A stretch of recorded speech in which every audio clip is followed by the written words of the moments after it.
Push record. All right, now we are live. All right, you missed. Sorry, those of you who are watching this after class, but you missed some fantastic comments by Josh and Linnell. But we will review those in just a second. So once again, the question is it a Christian's duty as a Christian to vote? Now, you may have some questions. If you want to ask some questions back to me for clarification on the question, you're welcome to. Or if you feel like you understand it well enough, uh, just throw out an answer with some brief rationale. I would like a definition of duty. All right, good. That's a key word. So let's define it in the somewhat strong sense in which I think it's usually meant as a moral obligation. Does that help? Yeah. Okay, so with that in mind, what thought do you have? What comes to mind? No, it's not a Christian duty to vote. Okay.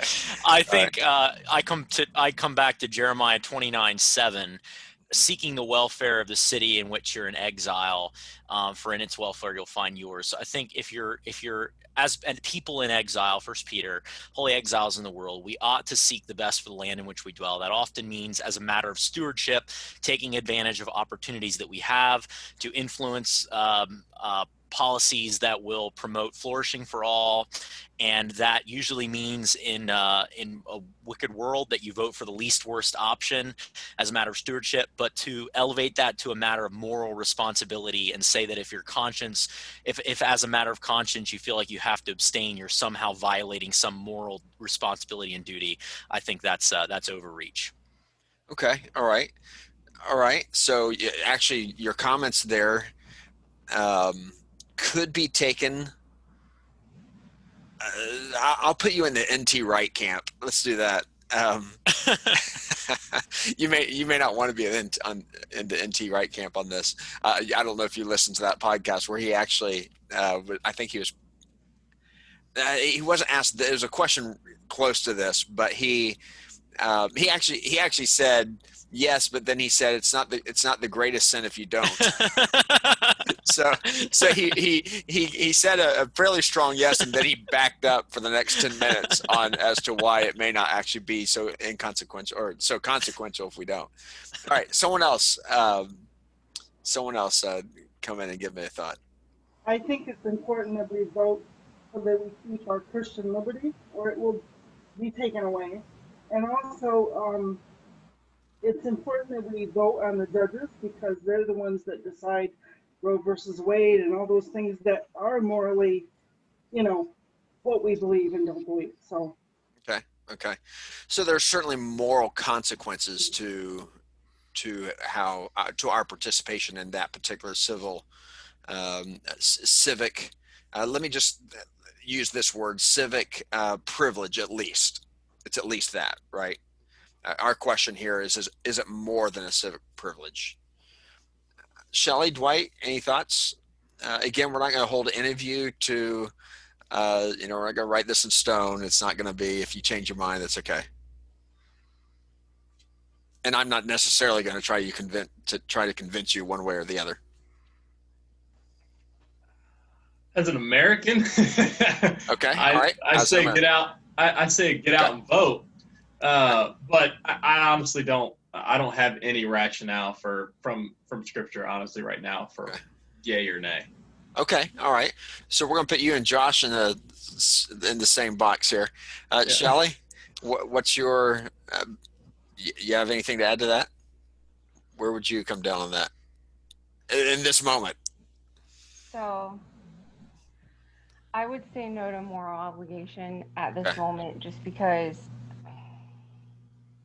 well, it's a tricky question because I would say as ultimately citizens of heaven and not of this world, is it a moral obligation for me?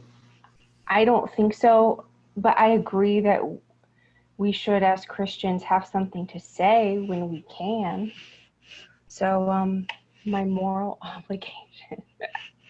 Oh, goodness. I'm going to say no. Okay. But I've heard my whole life from people I love very much that Christians vote, but I Right. don't know what the basis is exactly. I think I've heard render unto Caesar what is Caesar's from Mark Okay. 17, but Uh-huh. I'm not sure that I really quite understand that. Okay. So, Okay. Linnell just made reference to that. So there certainly are. Obviously, we've just gone through elections, so there are. It seems to be a popular thing to say, I just did my duty. You show off your sticker. I voted, and sometimes you'll notice that people will say, I did my civic duty, or they will say I did my Christian duty. And again, words mean things, right? Words mean things. So is it our Christian? Well, that's really a question. That's one of many questions. I'm going to ask you another one. Um, what is this? Oh, yes. Okay. All right. Sorry about the blue. All right. I came That's into it late, so I didn't hear Oh, the whole discussion about oh, that. okay.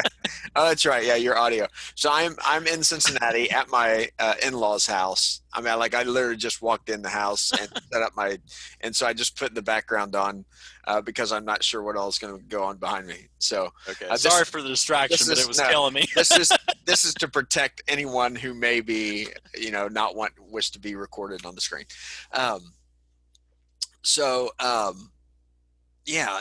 So let me give you just a couple of things here. In fact, I think I wrote down N.T. Wright's what he actually said. Here, let me bring it up here. So this was on a podcast actually just not too long ago, and this is what. Let's see here. Yeah. Oh yeah. Okay. So he was asked a question by Michelle from the U.S. Is it wrong not to vote? And he answered by saying that voting is a second order Christian duty, meaning, quote, if you can and if it's possible, but I don't think you've committed a huge sin if you don't. That was his quote. So more seriously, the Catechism of the Roman Catholic Church actually, Article 2240. Let me find it here. Let me read it to you here. Article 2240 says it is the duty of citizens. Now, okay, so this is in the Roman Catholic Catechism. All right, so it's training for, and probably if I use my hands up here, okay, it does weird things with the blue background. But this is catechism for Christians, right? This is the part of discipleship. But it's the duty as citizens to contribute along with the civil authorities to the good of society. And you know what? Let's see. Actually, it's the next one I want.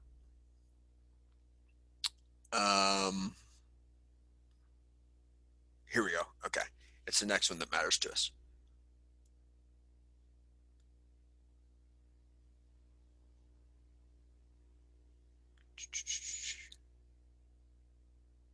Okay. Submission to authority and co-responsibility for the common good. So I was reading earlier from 2239. They actually do go together. 2239 starts out, it's the duty of citizens. And then 240 continues from that. Submission to authority and co-responsibility for the common good. All right. So keep that in mind. Responsibility. We all share responsibility for the common good. This makes it morally obligatory to pay taxes, to exercise the right to vote, and to defend one's country. All right, did you get that? Okay, so that's Roman Catholic doctrine. It is morally obligatory to do three things: pay taxes, exercise the right to vote, and to defend one's country. Now, as far as I can tell, and I have come across some other arguments, but as far as I can tell, that is the strongest argument for saying that Christians have a duty, a moral obligation to vote. However, I don't think it is a really the knockout argument that would ultimately convince me and probably a lot of others. And it raises a lot of questions. We don't have time to go into those questions. So let me throw out another question, all right? And the reason I'm throwing these questions out is because I want us to think through some of our own presuppositions when we think about our role as citizens in relation to our role as Christians. So let me ask you this question then. What do you do as a Christian when you pledge allegiance to the American flag? So first of all, I'm assuming that you have at some point pledged allegiance to the American flag. And if you have, what's that mean for you as a Christian? What are you doing?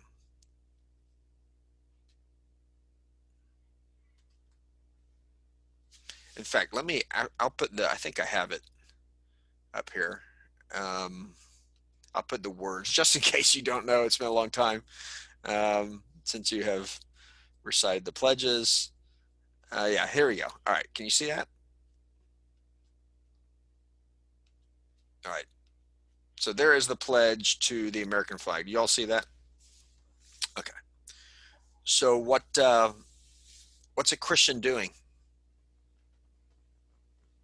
I was going over the pledge in my mind as you said that and trying to remember the words, and the word liberty came back to me, and You said the word liberty?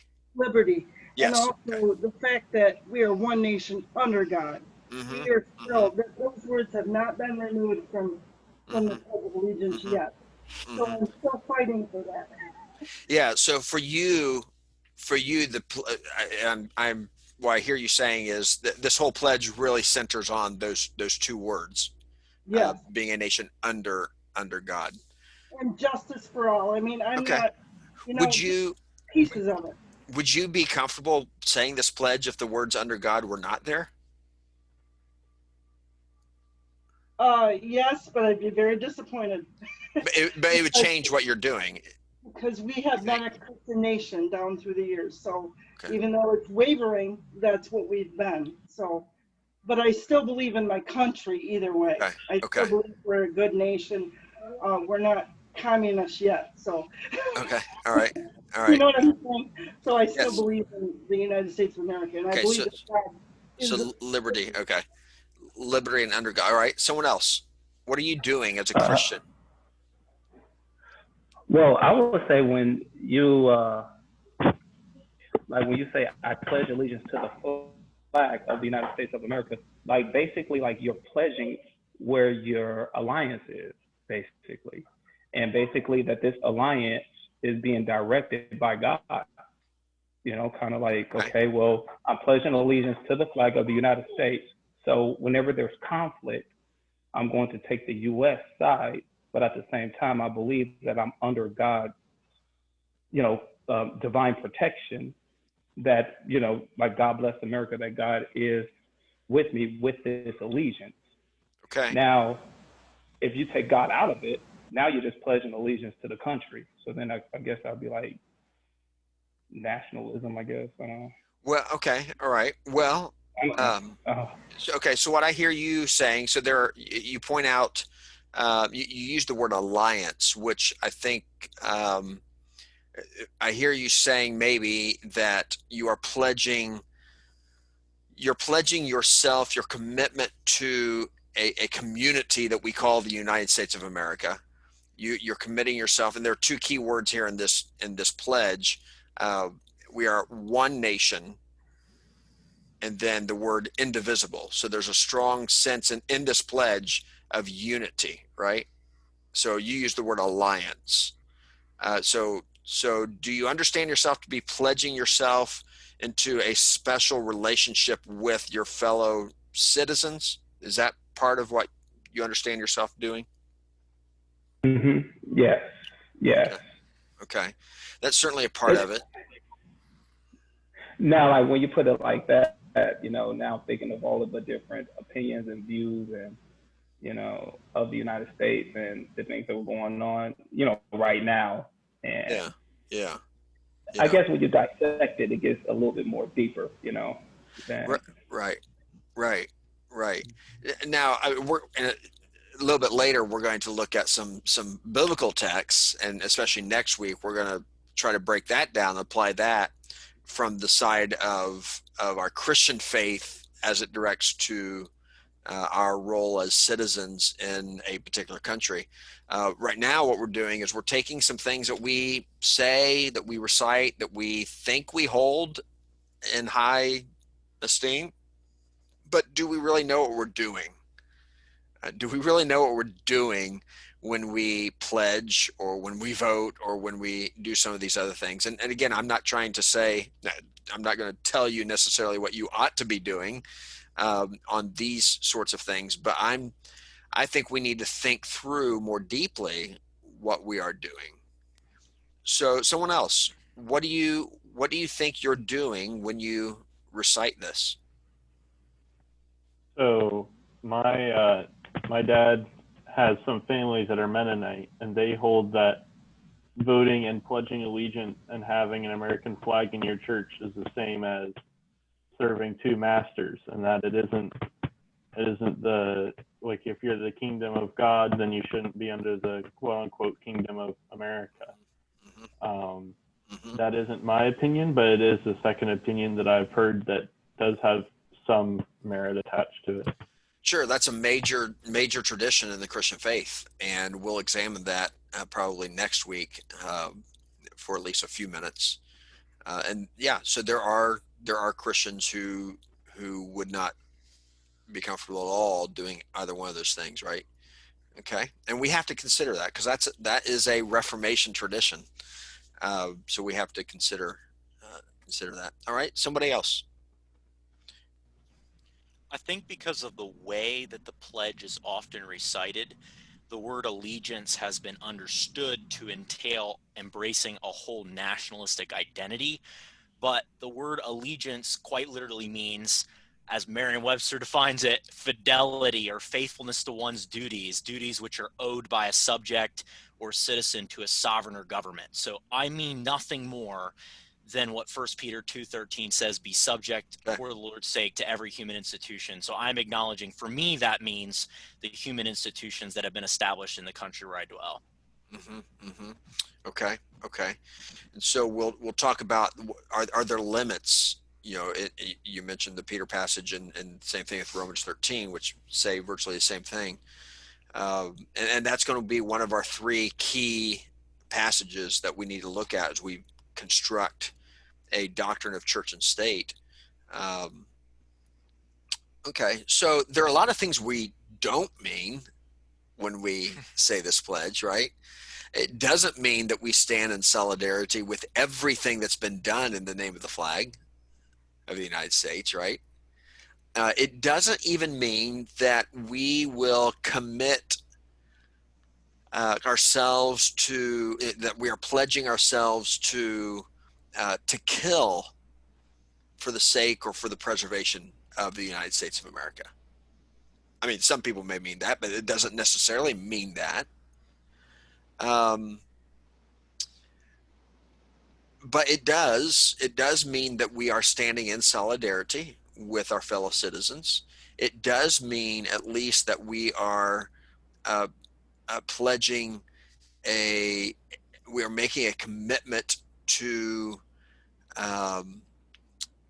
something of the structure of our government. It's not, you can't sincerely pledge this and be an anarchist. And then I think as Don pointed out, for me, it's really important, really vital that I am pledging allegiance as a nation, as part of a nation that is under God. And again, if those words were not there, would I be able to say this? Yes, I could, but it would take on a different meaning. I would be doing something different than what I understand myself to be doing as a Christian. And so I think those words under God are very important. It's a very important acknowledgement of what we are doing theologically in making this pledge. Otherwise, it becomes pretty theologically vacuous and loses a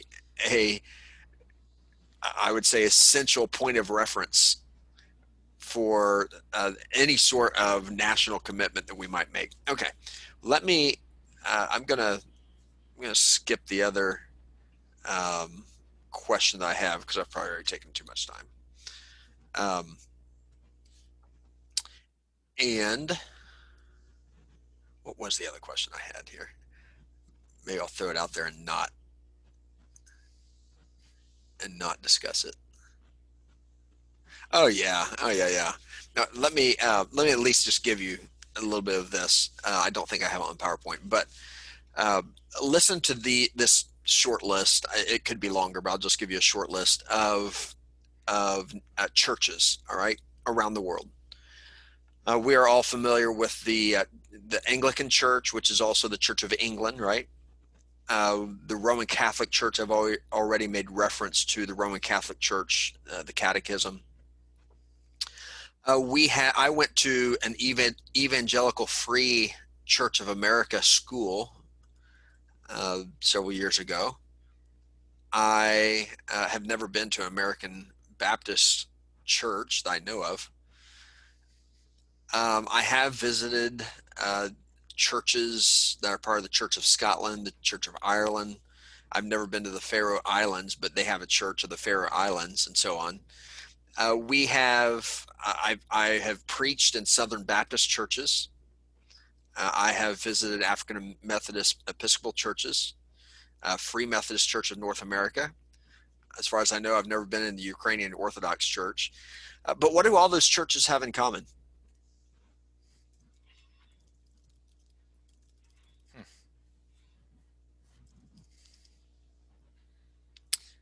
They've identified themselves with the country in which they're Right. dwelling. Right. A country, and then in the case of, say, the Free Methodist Church of North America or the Southern Baptist Church, there's still some at least regional identity, right? Is it geographic? Is it just merely geographic? Well, if we look at the history of, say, the Southern Baptist Church, it's not primarily about the geography that it happened to be in the South, but that was actually a political reference there, right there in the name of their church. And of course, we know there are Southern Baptist churches, in the North and so forth. But it seems to be pretty common within the church world today that that church and state can be merged, at least within the titles of our churches. Many of our churches can be merged without it deterring the church from being what the church is. Now, whether or not that's always been true is a different question, but at least it happens, and it happens on the belief that the church being the Church of England or the Roman Catholic Church being the Roman Catholic Church is not going to be swayed into heresy or into being something it's not because it happens to be in Rome or it happens to be the Church of England. Nonetheless, I think it really does raise the question of how closely or how intermixed or merged can our Christian identity be with our nationalistic affiliation, or let me use a stronger word, allegiance, our nationalistic allegiance. Because you and I, if everyone here are citizens of the United States, we do have an allegiance, and we ought to the United States. But what's that look like in regard to our Christian identity? And what we're going to find out is that Christians have never agreed on how to answer that question, and that there are in fact not just two traditions, but there are many traditions within Christian faith of how to answer that question. Josh has made reference to the Anabaptist tradition, and the Anabaptist tradition that we'll examine now is actually called the Neo-Anabaptist tradition, and is actually quite strong and is actually growing. It's actually has quite a strong voice within the both North American and European church especially. And then there are, we'll talk about Martin Luther and his particular understanding as well. Okay, so let's move beyond here. This was a nice little quote that I found in my studies on heaven, but Arthur Roberts in his book Exploring Heaven said, political history is a long recital of that failure to follow God's will on earth.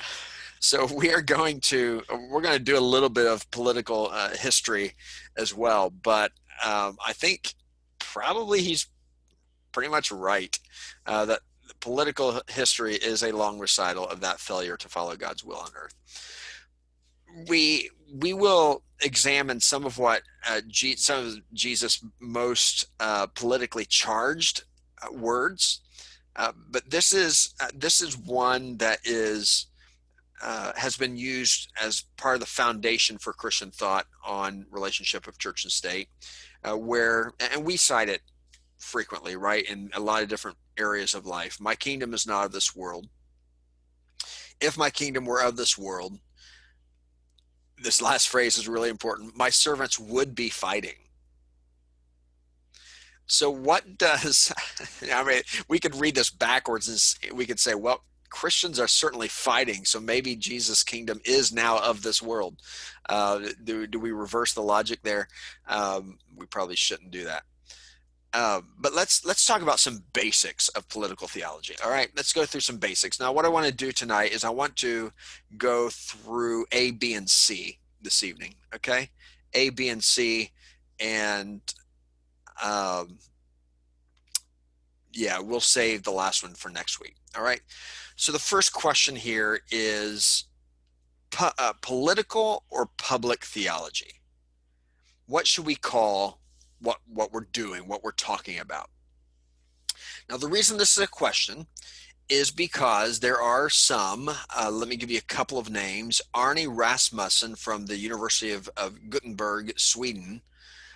He does not like using the term political theology because, and I'll tell you why in a minute. We'll go into a little bit of the history of that, but its association with certain movements, social movements within Germany in particular. Another example would be John Bolt. John Bolt is a professor at Calvin Theological Seminary in Grand Rapids. He does not like the term political theology. Both of them prefer the term public theology. And I think you'll understand why as we go through this. The reason is because we need to understand political theology in two ways. There are two references to political theology. One is political theology, the subject, and political theology, the movement. And they're two very different things. So let's talk first about just political theology as a subject.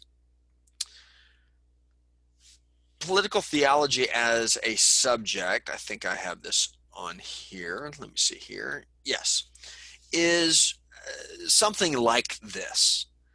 The study of human government in relation to divine government, or how human beings exercise power relative to the power of God in the world. The Blackwell Companion to Political Theology, which I find it interesting that they called it political theology, because some of the authors in it don't like the term political theology. But it's William Cavanaugh, who, by the way, is a Roman Catholic Marxist.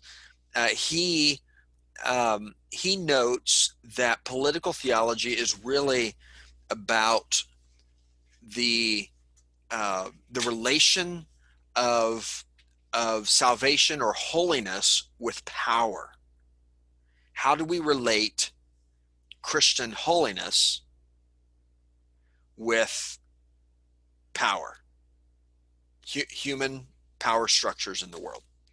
I think it's a really, really good question. I think that's a really good theological connection there. So again, when I say as a topic or as a subject, it's the study of human government in relation to divine government. And there are many different ways that this can be said, but I think that's the gist. Now, as a subject, you will find, and by the way, there's been a lot written on political theology, especially in the last 70 years. You will find that there are several topics within the subject that are commonly discussed. One is the ethics of war. That is one of the most discussed matters.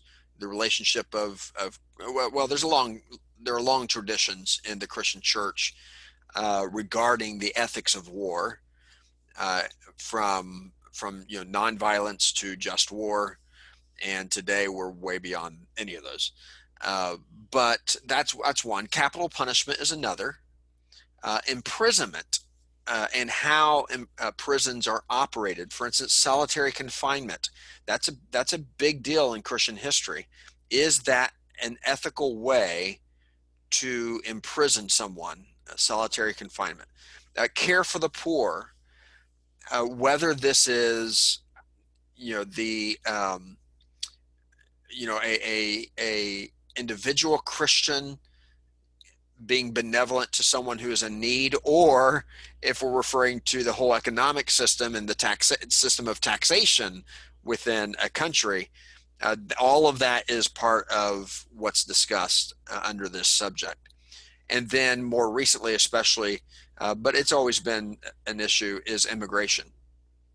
Now, we're not going to get into any of those issues in this particular class.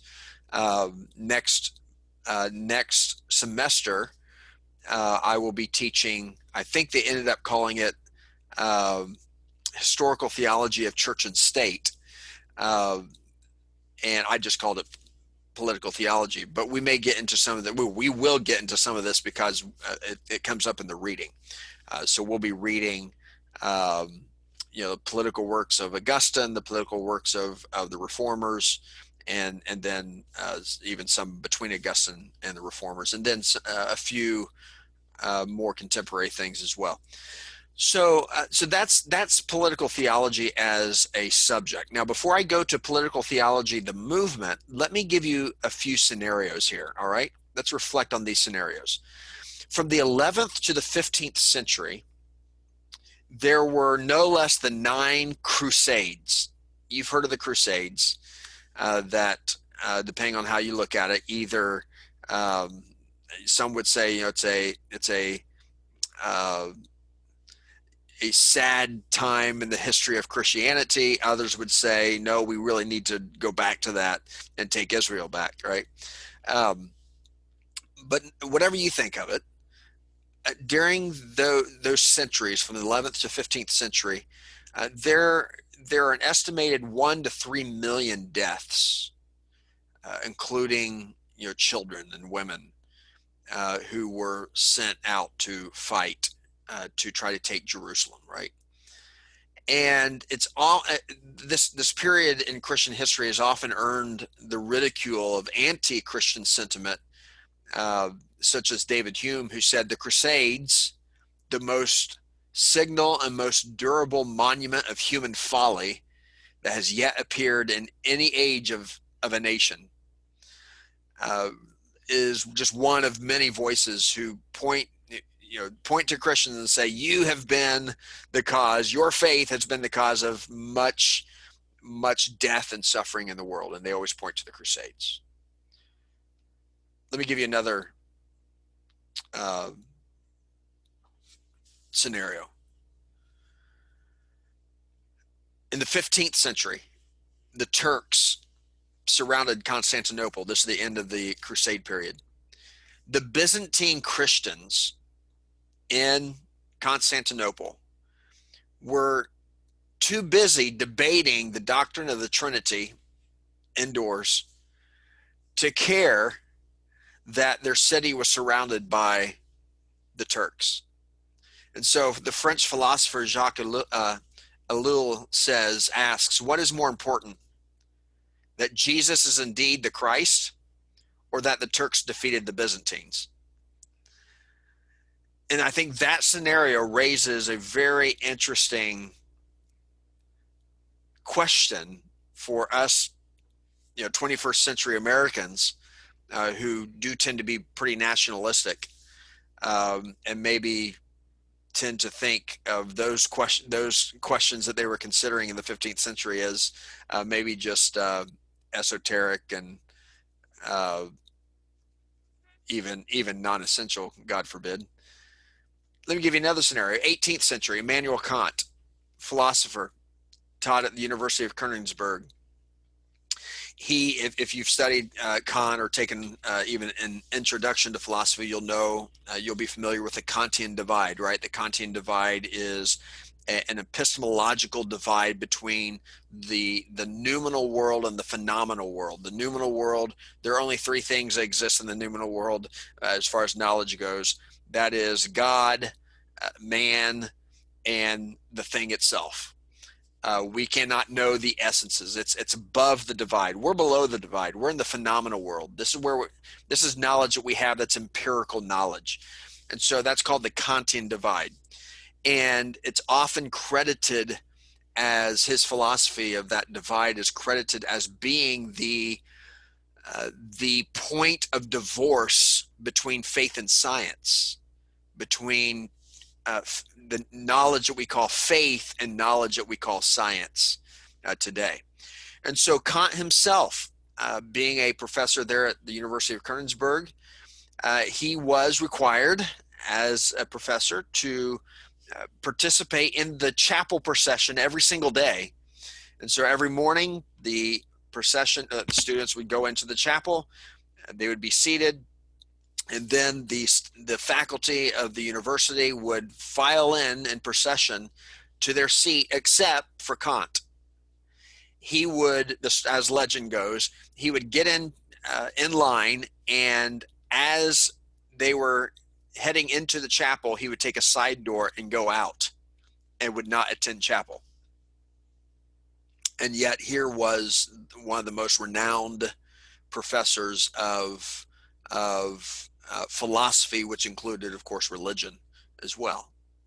Let me give you another scenario.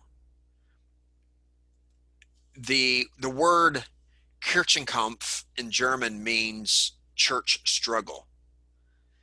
And perhaps never in history, really, certainly in Christian history, has the church have the people of God in Christian history, the church, ever been faced with the sort of challenge that people like Dietrich Bonhoeffer, Martin Niemöller, Paul Althaus, and others faced under the Third Reich?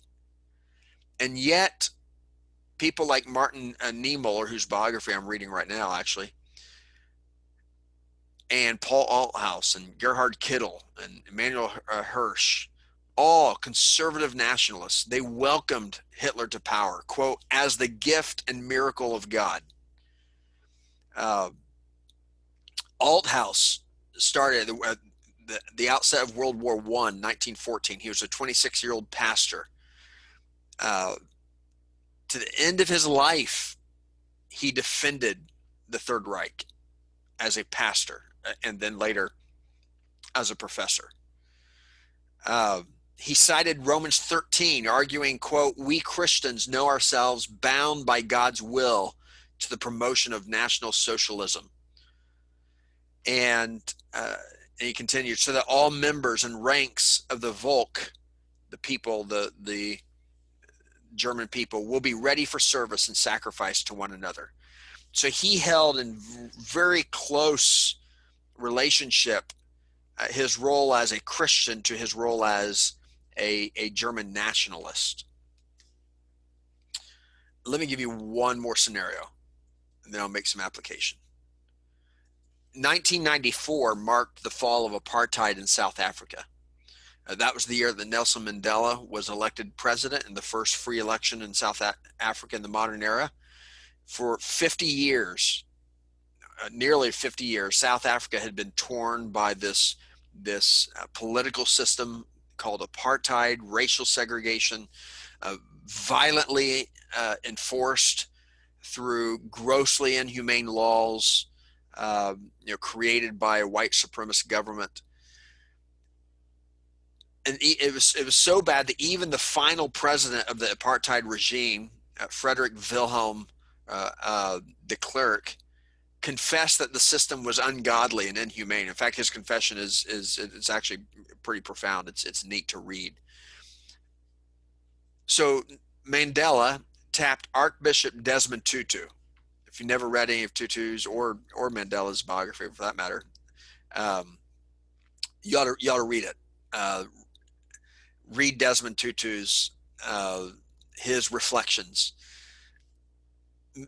Mandela tapped him to lead what was called the Truth and Reconciliation Commission, and through this, racial reconciliation would follow, based on Tutu's leadership, would follow a plan based on the Judeo-Christian principles of restoration and forgiveness. It's absolutely an amazing moment in Christian history in South Africa.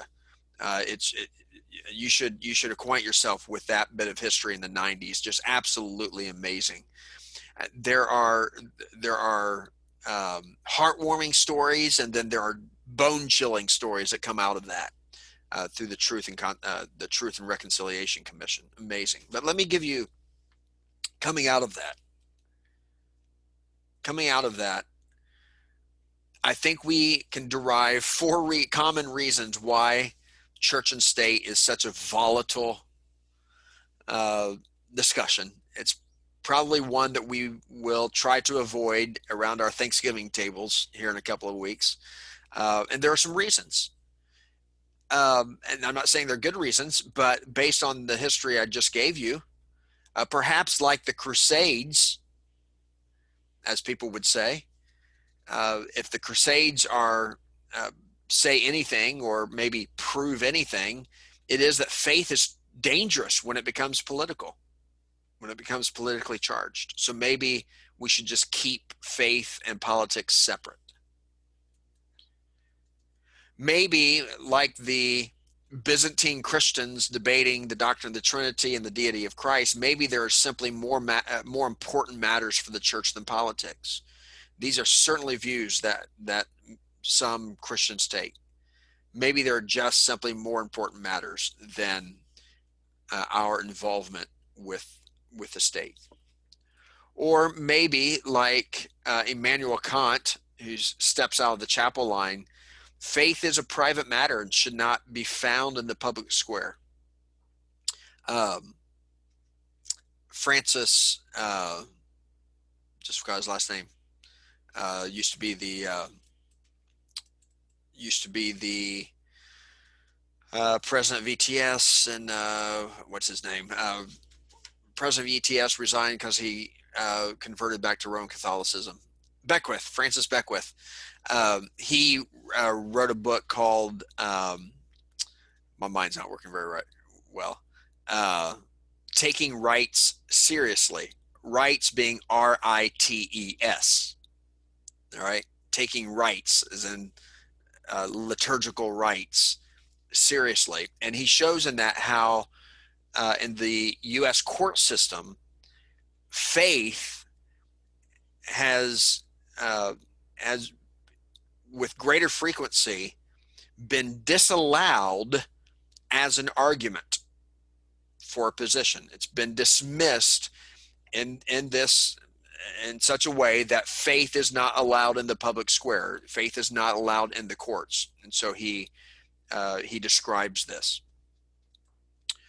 I didn't talk much about Paul Althaus, but perhaps I did give you a quote from him, but perhaps maybe he was right, even though we as a nation went to war against Germany. But are Lutherans right that the church is called more or less to an unconditional support of the state, as Paul Althaus and others believed?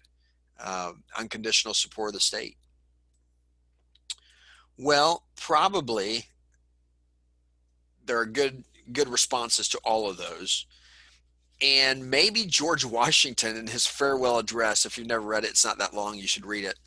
But I think probably he was right that in his case, he said religion, but I would say Christian faith is essential for moral civil liberty. That it's dangerous not to include a faith discussion in our political life. That it's dangerous to view our faith as merely a private matter and never a public matter. That, in fact, it's very unchristian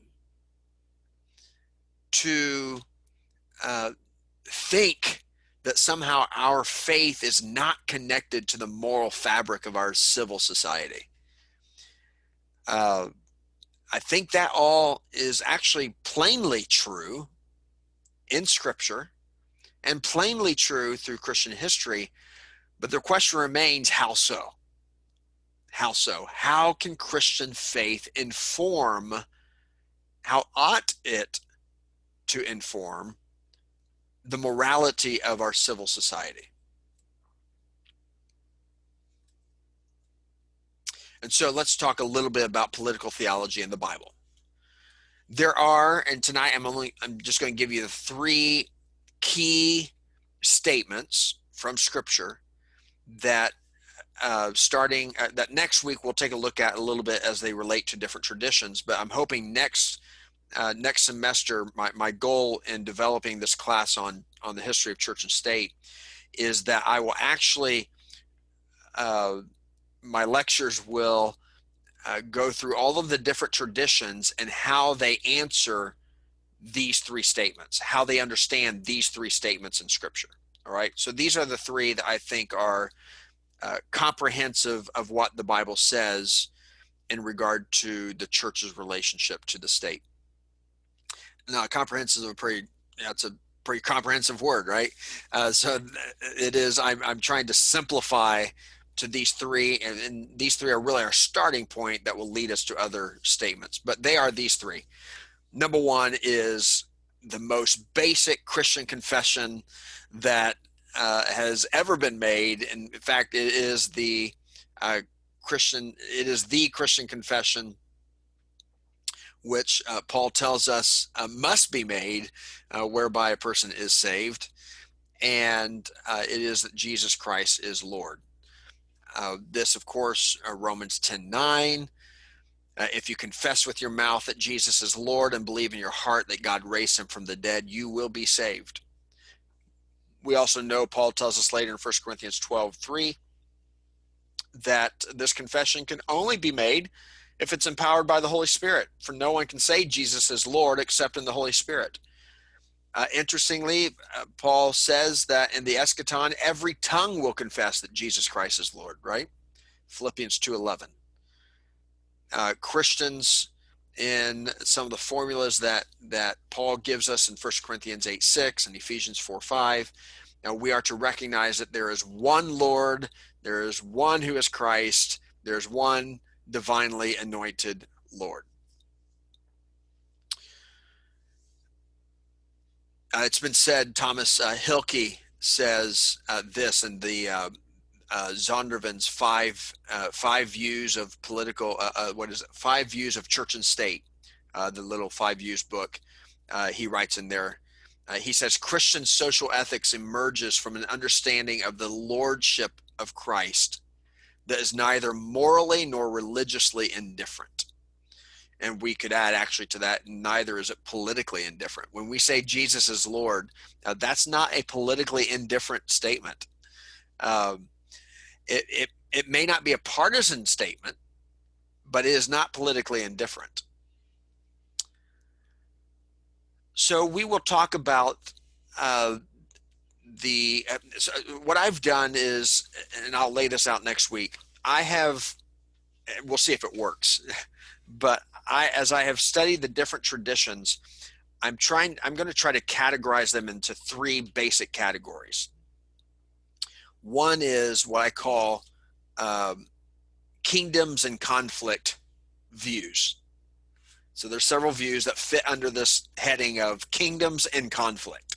So whatever the relationship of church and state is, it's characterized by conflict. And there are, again, several views under that. For instance, the Anabaptist view would be one of those. Then there are, I think, at least a couple of two kingdoms views. The most well-known is Martin Luther's, the Lutheran two kingdoms views. We'll take a fair amount of time and look at that. And then the last one, the last category, there's probably a better way to title this, but right now I'm just calling it dominion theologies, which is a phrase that's used in political theology. Dominion theologies. These are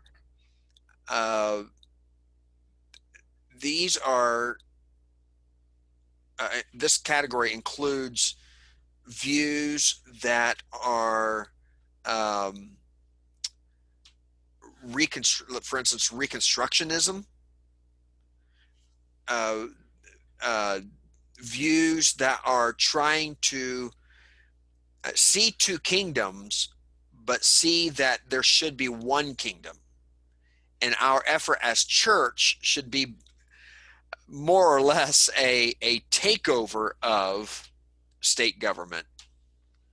And even Reconstructionist or the theonomy view is that we should promote laws, federal and state, that are, for instance, implement the Old Testament laws. So capital punishment. So, for instance, there are theonomists who say that homosexuals should be put to death. All right, and their quest is that America, or whatever country they're in, would adopt that sort of dominion theology. So that's a third, pretty far out for the most part, and it is known as dominion theology, and there are several theologies in that. Now, let's go back to these three statements in Scripture. The first one is Jesus Christ is Lord. The second one is render unto Caesar. That, of course, is Mark 12:17. This is probably Jesus' best known statement on church and state. At least it's taken that way. But we have to ask ourselves, what's Jesus doing? What's he saying in these words? Right? I mean, he was asked a question, and so we'll have to look at that question. But he's doing something with these words. He is saying, render to Caesar things are Caesar, to God things are God's. But there are several ways to understand that. Is he taking the position of a zealot, in that he is repudiating Caesar's taxes, and therefore, as dominion theology would say, he is repudiating the state altogether? Is that what Jesus is doing? Or is he affirming the rightful authority of the state and actually admonishing his followers to acquiesce or to step in line with what Caesar demands? That would be more of the Lutheran two kingdoms view.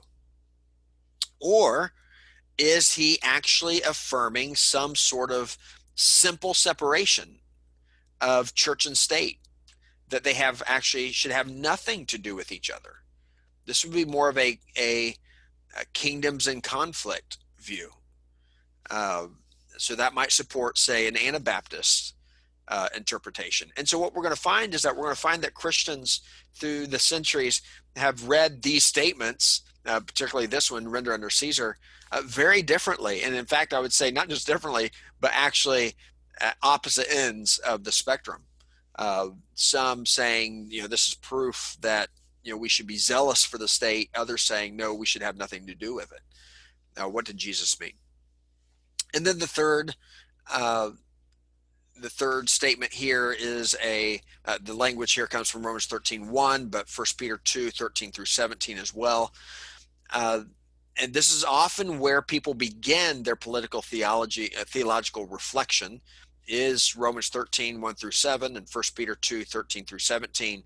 But we have to figure out what this means as well. Be subject to authorities. So that's the third statement in Scripture that I think a Christian political theology has to give some account for. All right.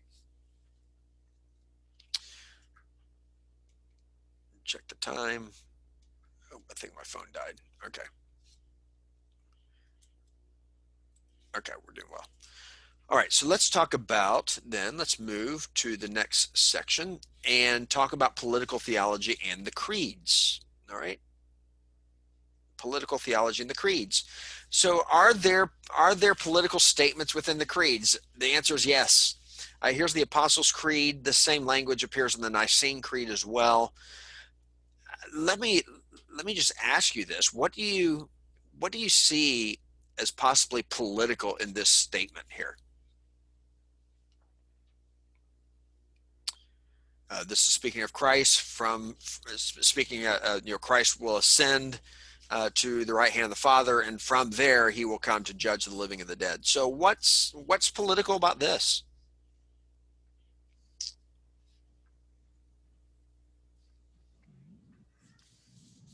Anything? Maybe there's not. The accountability of the nations, is that? Okay. Yeah, accountability. All right. So what do governments do? What are one of the most important functions of a civil government? Restraining evil. Right. Yeah, restraining evil. Right. Exactly. And so that is, here we have kind of the reference to a final judgment, right? So if our civil government is responsible, Romans 13, to restrain evil, which they are,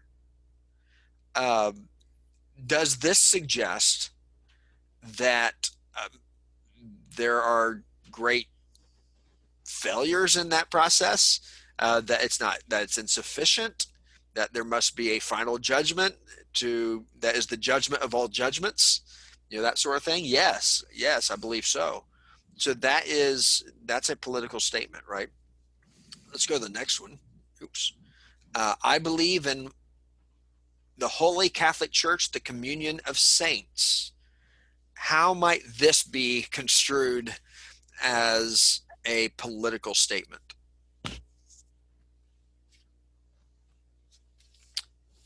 Can it be? I believe in one Holy Catholic Church, the communion of saints. And actually, I think, go ahead if you have a comment. Then we have let's go ahead and throw the Nicene Creed in here too. It says one Holy Catholic and Apostolic Church. Catholic meaning universal, right. Assumes that something transcends the normal geographic, cultural boundaries that establish our national identities. So something about the church transcending merely national, geographical, political identities. Right. In both of these, I love this term, communion of saints. Right. I love that. Wow. I'm regretting right now that I do not recite this in our church every single Sunday. Right. Some do, and we ought to. Maybe we will. We'll start that. The communion of saints, one Holy Catholic and Apostolic Church. Yeah, this speaks to not just the indivisibility of Americans who say the pledge to the flag. This is the indivisibility of something so much bigger, right? This is solidarity that transcends space, transcends our time, transcends particular traditions within the Christian faith. I mean, this is pretty comprehensive language here, and that, I think, within that is something. There's something here that's going to contribute to the foundation of our political thinking, our theopolitics, as I like to call it. So, as you develop your own political theology, I would recommend to you that that you look at these two early creeds. I'm not sure if you'll find anything particularly political in the Athanasian Creed, but there's nothing that comes to mind off the top of my head. And then you'll find some stuff, in some other minor stuff, minor confessions.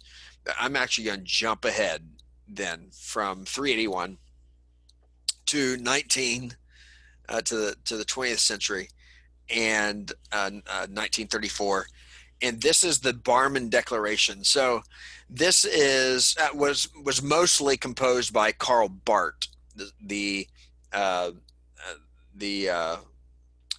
Swiss theologian who was trying to encourage his brothers in Germany through the rise of in between the periods between the wars, and then through the Second World War as well. And so the Confessing Church, the Confessing Church in Germany is the church that was formed by Martin Niemöller and Dietrich Bonhoeffer. They were the two leaders. Bonhoeffer was the younger one of the two. And when Hitler appointed a Führer, or a what do you go? I guess maybe we'd call it like a archbishop over the German church. He, of course, was Adolf's man, and so there was really a hostile takeover of the Lutheran Church in Germany. And Niemöller, of course, stayed in Germany through the whole time. Bonhoeffer fled to England for a time. But then when Niemöller, actually after a personal meeting with Hitler, Niemöller removed himself from the state church, and they started the Confessing Church. And when they did, Bonhoeffer came back, ended up dying, being put to death. Niemöller himself was in prison for a long time, a concentration camp. But during that time, they composed this, the Barmen Declaration. Again, a lot of this was by Karl Barth, but then it went through some editing and revision before its final adoption. This is what they said. The message and order, this is, I think, Article 2, I think it is. The message and order of the church should not be influenced by the current political convictions. Now, how quickly you think that would be adopted in the evangelical churches in 2020? Right? Like, no way. What are you thinking, Carl? Not for us. The message and the order of the church should not be influenced by the current political convictions. All right. He goes on, the next article: the church should not be ruled by a leader, the Führer, this archbishop of sorts. There is no hierarchy in the church. Well, okay, some issues there. Next, the state shall not fulfill the task of the church, and vice versa. State and church are both limited to their own business. Yeah, what do you think of that? I mean, it's pretty straightforward, right? This is Lutheran Two Kingdoms view. All right, we'll get into Lutheran Two Kingdoms. There's a lot of material out there if you want to read up on Lutheran Two Kingdoms view of church and state. Ton has been written on it. A lot has been written on it because it kind of gave rise to Christian support of the Third Reich. And but here, of course, these guys are not in support of the Third Reich. Nonetheless, they still hold to this this Two Kingdoms view. All right. Therefore, the Barmen Declaration rejects, first, the subordination of the church to the state. All right. Well, that's good. And second, the subordination of the word and spirit to the church. That's good. And that's interesting. I think the second point is really interesting as well. I don't really know the history of this. I'll have to go back and read some of the history on that second point. Clearly, the first one was happening. This is the confessing church, and they're refusing to be subordinate to the state. All right, we're going to talk about political theology and systematics next week. I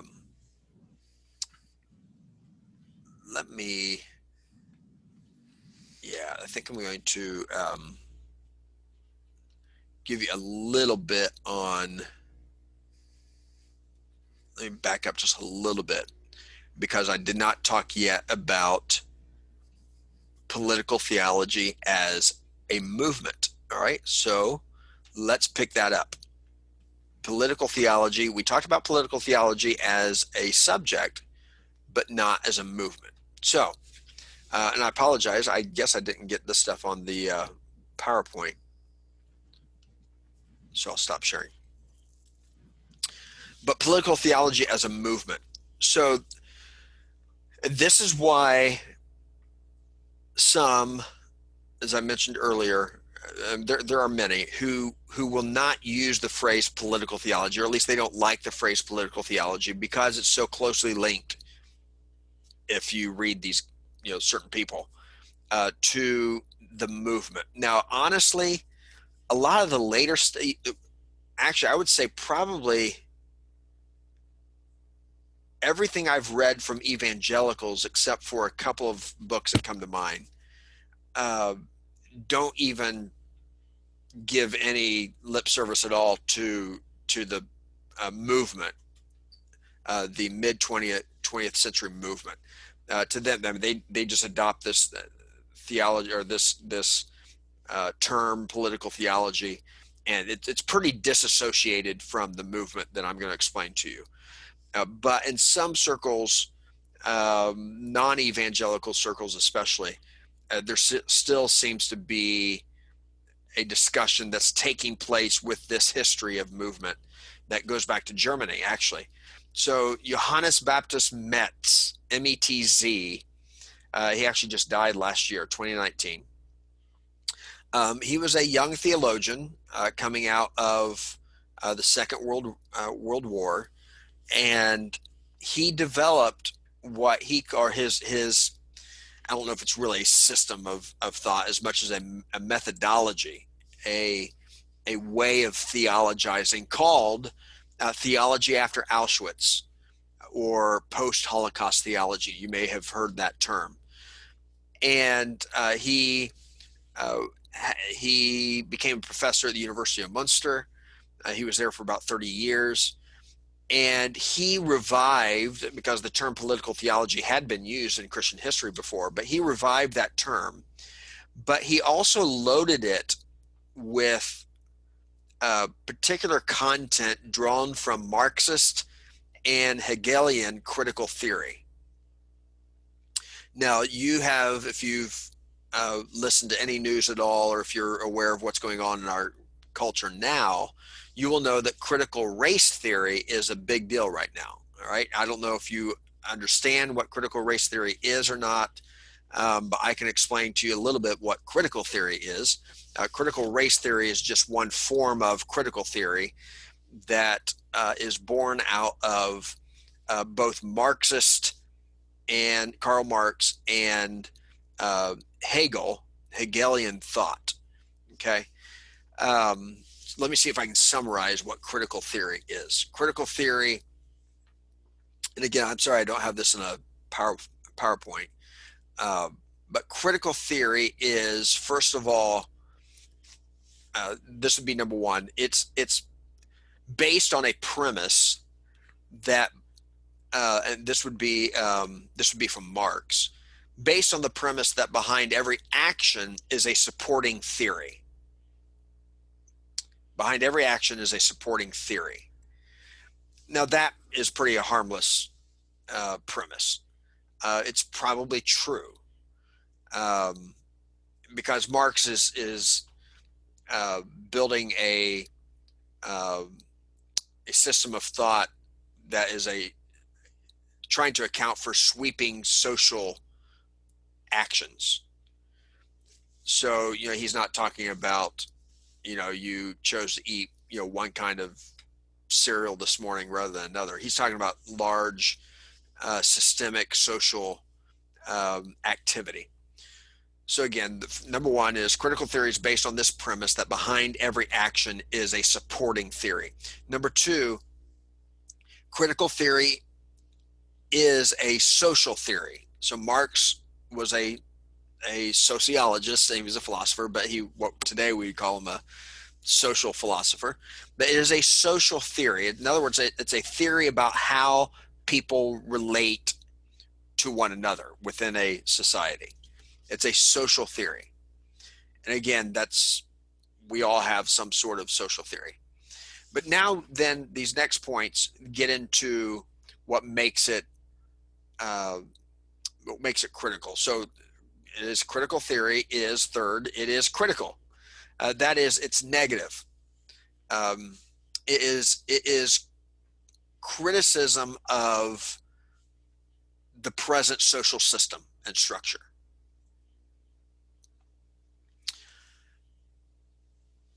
Social and political structure. So it sees all social structures as political structures, and it's critical of those. Critical specifically because of point one, the premise that behind every action or every social action is a supporting theory. So Marx will try to get behind a social practice to get to the social theory that's behind it. So if you take critical race theory, what critical race theory is doing is trying to get behind the racial theories behind the racial practices of our society. Does that make sense? Okay. So did I say that was point three?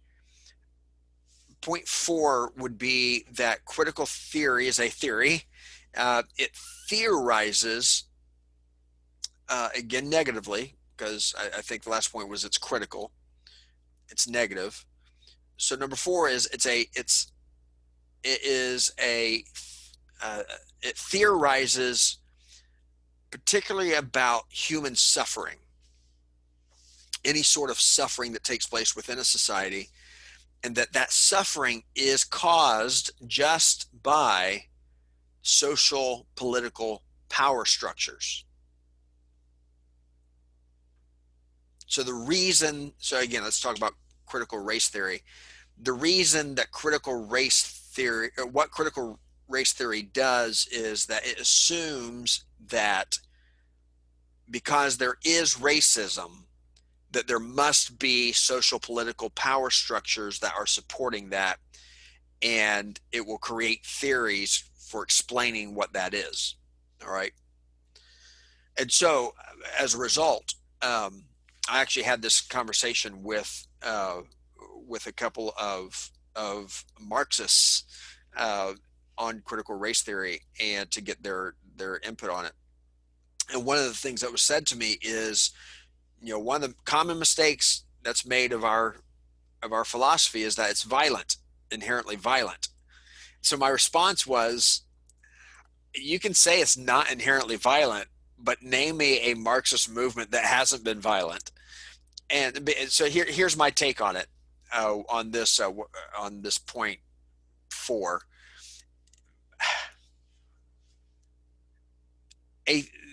This critical theory appeals to human suffering. Those who are suffering are usually not the ones who are in power, as the whole theory would say. They're not the ones in power. They're not the ones who have the ability to do much about overturning the structure. And so they will do what they can do. And that is take to the streets and burn down things and shout. And you know what I'm saying? They'll do things that they can because that is what they can do. And I would also say that a lot of times the ones who are subjects of this sort of suffering that a social setting may cause,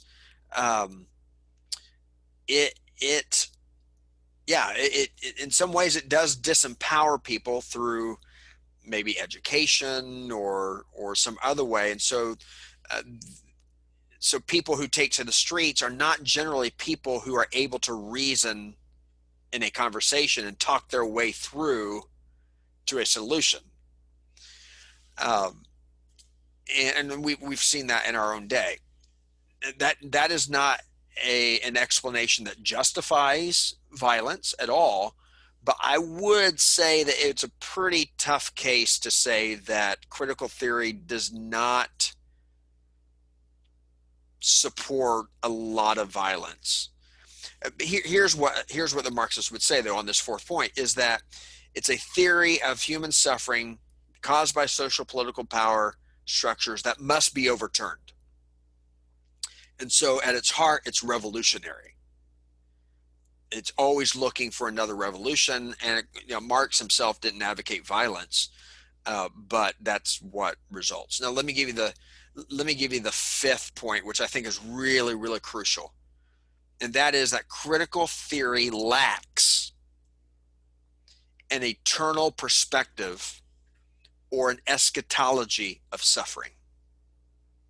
That's where Marxist critical theory or Hegelian critical theory fail. In my opinion, I think that is the biggest failure of critical theory. I think there's some ways in which it's helpful, but without an eschatology of suffering, without an eternal perspective, where else are you going to look for an explanation of suffering but to the power structures, right? It's always going to be the fault of the person in power, the party in power, the social power structures. That it's always going to be their fault.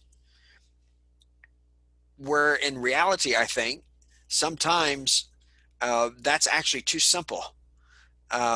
It's actually not necessarily, it could be, but it's not necessarily the fault of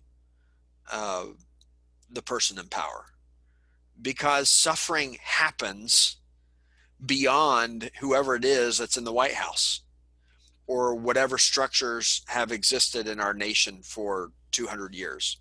They may contribute to suffering, but as Christians, I think our political theology has to say, wait a second, we also have an eschatology of suffering that's not addressed by critical theory. All right. Okay, we got a few more minutes. So let me make some connections then with critical theory and political theology. I think there is at least one important connection, and that is that political theology insists that critical theology or critical theory that's mediated in the public square in what we just call politics demands political actions in the world. So in other words, our political theology, our theopolitics, are actually critical of our own nations or the world's social political structures. And so I think we share that with critical theory. Does that make sense? We're not uncritical. In fact, I think what we see in Romans 13, for instance, and 1 Peter 2 as well, and even in Jesus' statement in Mark 12, that I think there actually is within those possibly some criticisms. It's not just wholesale affirmation of the state. It's not just, Paul saying in Romans 13, hey, make sure you're subject to authorities because they wield the sword. It's not just that, but I think that there is within that, as we take a look at that next week, maybe I think an inherent criticism as well of human government. I think that's for sure. I think we can safely say that that's true in the creeds. If he will come back to judge the quick and the dead, I think in that Christian confession there is an implicit criticism of the kind of judgments that happen now. That's not perfect, and so the Christian posture towards the state, I think, does share something with critical theory. Again, there are important distinctions. So let me give you what I think are the couple of distinctions or departures. I think there are two. One I've already given you, but unlike critical theory, which refuses any sort of eternal consolation that in the end God will have his vengeance or God will set things in order, Christian political theology turns to eternity and the coming judgment of Christ, that Christian confession, as the guarantee that one day all human suffering will be vindicated. Critical theory lacks that. And that's why I think it turns to violence. And because if we lost that hope, right? If we lost that hope, that eschatology of suffering, then we're just like Friedrich Nietzsche, the will to power. Hey, let's be the king of the mountain. And when you get up there, you got to knock everybody else off. That was Nietzsche's philosophy of life. The second point is that critical theory actually rejects this religious consolation eschatology of suffering because it views religion as part of the power structure. So Marxism ends up being actually quite atheistic. It views religion or faith as part of the social political structure that has to be toppled in order to relieve suffering. So in those two ways, we are worlds apart from critical theory. All right.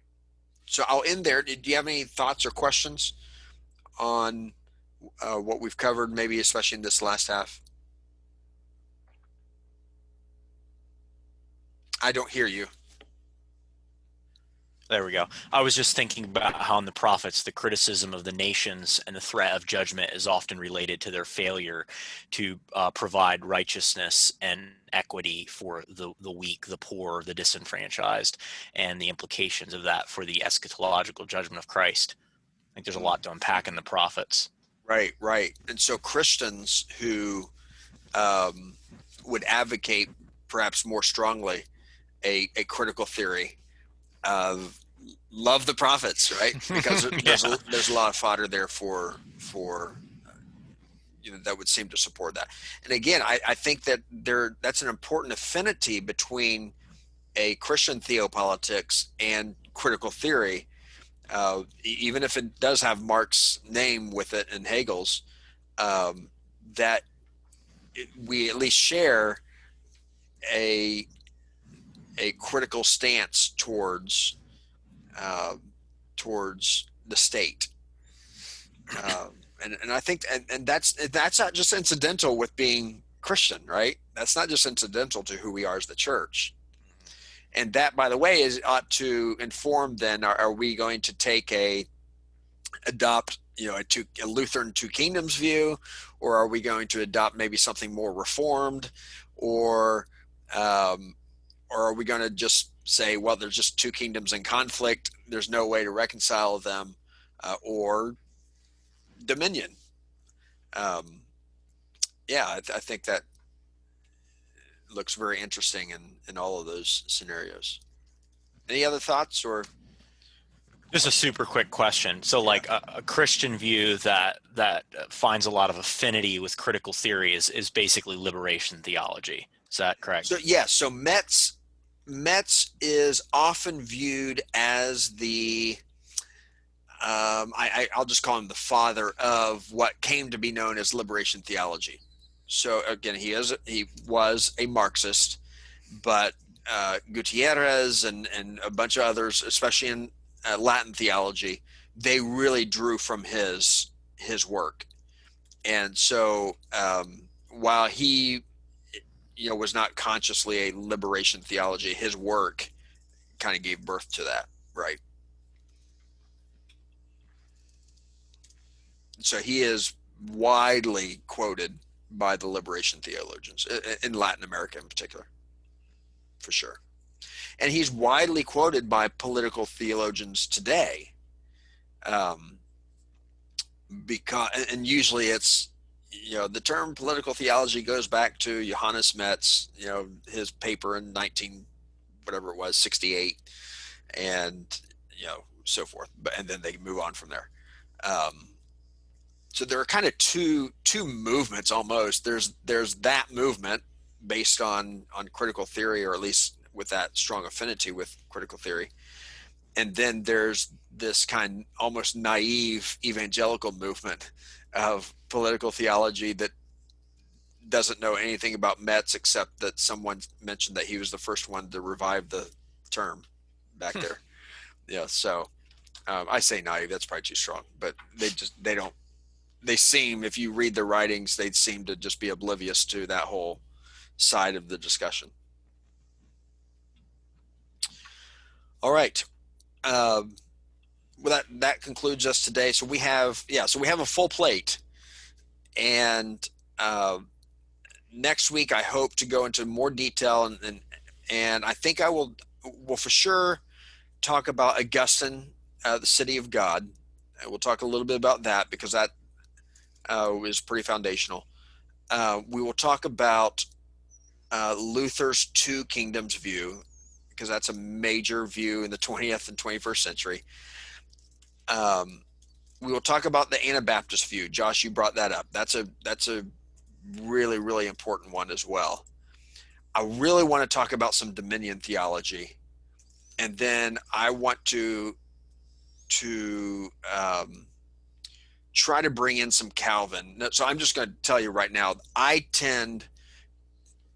across that spectrum, I tend to align myself more with a Reformed or a John Calvin approach. I would be on the Arminian side of that, all right, because Arminius understood what he was doing, and by the way, Arminius was also an important political figure, but he understood what he was doing to be Reformed. And although I think he did move a little bit from Calvin politically, I understand myself to be there somewhere. I'm not a Lutheran two kingdoms guy. I like a lot of things out of the Anabaptist tradition. Of course, the Roman Catholic Church has a whole tradition as well. So I'm going to try to. We're not going to be able to go into detail on all of those. But I want to try to touch on those, maybe give you a brief synopsis, maybe go into a little more detail on Luther and Anabaptist, and and I may choose one other, but we'll do that. And then if you want to, if this is something you're really interested in, I would be happy for you to join me if you need the credit next semester for historical theology. That's a great opportunity.